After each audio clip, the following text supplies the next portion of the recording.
నేను ఒక జర్నలిస్ట్ కాదు, దాదాపు ఒక 12 years బ్యాక్ నా పక్కనే ఉన్న సంధ్య అక్క అందరం కలిసి ఏదైనా ఇన్వెస్టిగేషన్ రిలేటెడ్ ఒక మా ఆడవాళ్ళకి ఏదైనా కష్టాలు వస్తే నేను ఆవిడ ఇంటర్వ్యూస్ తీసుకోవడం, ఒక సబ్జెక్ట్ గురించి అనాలిసిస్ చేయడం, అలాంటివి చేసిన టైంలో ఒక ప్రోగ్రామ్ పర్పస్ పవన్ కళ్యాణ్ గారి ప్రెస్ మీట్కి వెళ్ళాను.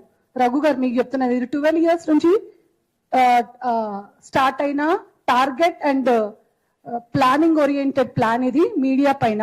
సో ఆయన క్వశ్చన్ అడిగితే ఆయన సింపుల్ గా కాశ్మీర్ లో ఉన్న ఆడవాళ్ళ రక్షణ కోసం పీపుల్స్ ప్లాజా నెక్లెస్ రోడ్ లో డిస్కషన్ చేసినప్పుడు, సార్ అవును మీరు అడిగిన సబ్జెక్ట్ మంచిదే, బట్ శ్రీరెడ్డి కూడా ఇండస్ట్రీలో ఇబ్బందులు ఎదుర్కొంటున్నారు, దీని గురించి సంధ్యక్క జూనియర్ ఆర్టిస్టులు కూడా ఇబ్బంది ఎదుర్కొంటున్నారు, దీంట్లో సంధ్యక్క వీళ్ళందరూ పోరాటాలు చేస్తున్నారు, మీడియాలో డిస్కషన్స్ జరుగుతున్నాయి అంటే మీ మీడియాకి ఏం పనండి, మీరు ఇవన్నీ ఎందుకు అడుగుతున్నారు అని చెప్పేసి డైరెక్ట్ గా ఆయనని మీ పని మీరు చూసుకోండి, చట్టాలు ఉంటాయి, ఆ చట్టాలు కూడా మీకు అనుకూలంగా చేసుకుంటారు, మీరు మీడియా అనే రైట్ ఏముంది అని నేను అక్కడ పవన్ కళ్యాణ్ క్వశ్చన్ చేస్తే అది బ్రేకింగ్ క్వశ్చన్ అని కూడా నాకు తెలియదు, కానీ మీడియాని విమర్శిస్తున్నాడు అని చెప్పి బాధతో మేమందరం సిన్సియర్ గా వర్క్ చేస్తున్నాం, నువ్వెవరు మమ్మల్ని క్వశ్చన్ చేయడానికని నేను అడిగినందుకు నెక్స్ట్ టైం ఆ వీడియో ఏదైతే ఉందో అది అన్ని ఛానల్స్ లో బ్రేకింగ్ వెళ్ళిపోయింది.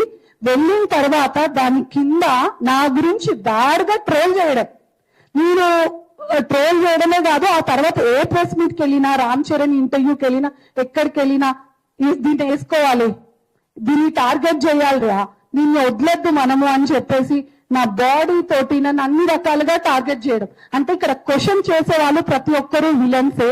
సో ఇప్పుడున్న సిచ్యువేషన్ ఏంటంటే మేనేజ్మెంట్ ని ఆయనకి వ్యతిరేకంగా ఎవరైనా రిపోర్టర్స్ క్వశ్చన్స్ అడిగినా మేనేజ్మెంట్స్ ని మేనేజ్ చేసి నేను చేసిన క్వశ్చన్స్ అన్నిటినీ అన్ని ఛానల్స్ మేనేజ్మెంట్స్ తో మాట్లాడి అన్ని డెలీట్ చేయించుకుంటాడు. సో ఇది 10 ఏళ్ల సబ్జెక్టు.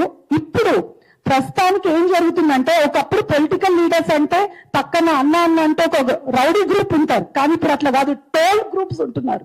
ఆ టోల్ గ్రూప్స్ ఏం చేస్తారు, వాళ్ళ డ్యూటీ జాబ్ అది. ఇప్పుడు మనం అంటుంది వీళ్ళు క్వశ్చన్ చేస్తున్నారని కాదు, దీని వెనకాల ఉన్న పాత్రదారులు సూత్రధారులు, అటు మతాలు ప్రాంతాలు కాదు ఇక్కడ, అటు పార్టీలు నడిపిస్తున్న ట్రోల్స్ గ్రూప్ ఇది. అంటే రిపోర్టర్స్ ప్రశ్నించద్దు, ప్రశ్నించిన రిపోర్టర్ మార్కెట్ లో తిరగద్దు అని ఆ రిపోర్టర్ కి ఏదో పర్సనల్ ఇష్యూస్ ఉన్నా కంప్లీట్ గా అది అసలు ఉన్న సబ్జెక్ట్ కాకుండా అవాస్తవాలు చేస్తూ, ఇప్పుడు తులసి గాని వనజక్క గాని ఇప్పుడు వాళ్ళు వీళ్ళని విమర్శించకపోతే రేపొద్దున వాళ్ళకి మార్కెట్ ఉండదు. కాబట్టి కొత్తగా వచ్చిన వాళ్ళని రావద్దు, ఇప్పుడున్న జర్నలిస్టులు కూడా క్వశ్చన్ చేయొద్దు. ఎంటైర్ మీడియా వ్యవస్థ అంటే ట్రోల్స్ కి భయపడి పక్కకి వెళ్ళిపోవాలి. ఆ భయానికి కొంతమంది వెనకవుతున్నారు, కానీ వెనక్కి తగ్గే అవకాశం లేదు. మనమందరం ఒకటే, మనమందరం ప్రజల కోసం చేస్తున్నాం.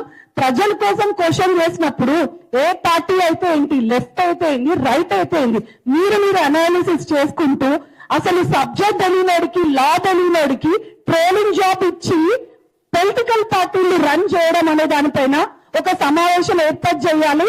పొలిటికల్ పార్టీని లింక్ పెట్టుకుని చేసిన వాళ్ళని తాట తీయాలి. ధర్నాలు కాదు, అది పోలీస్ వ్యవస్థలోనే మార్పు రావాలి.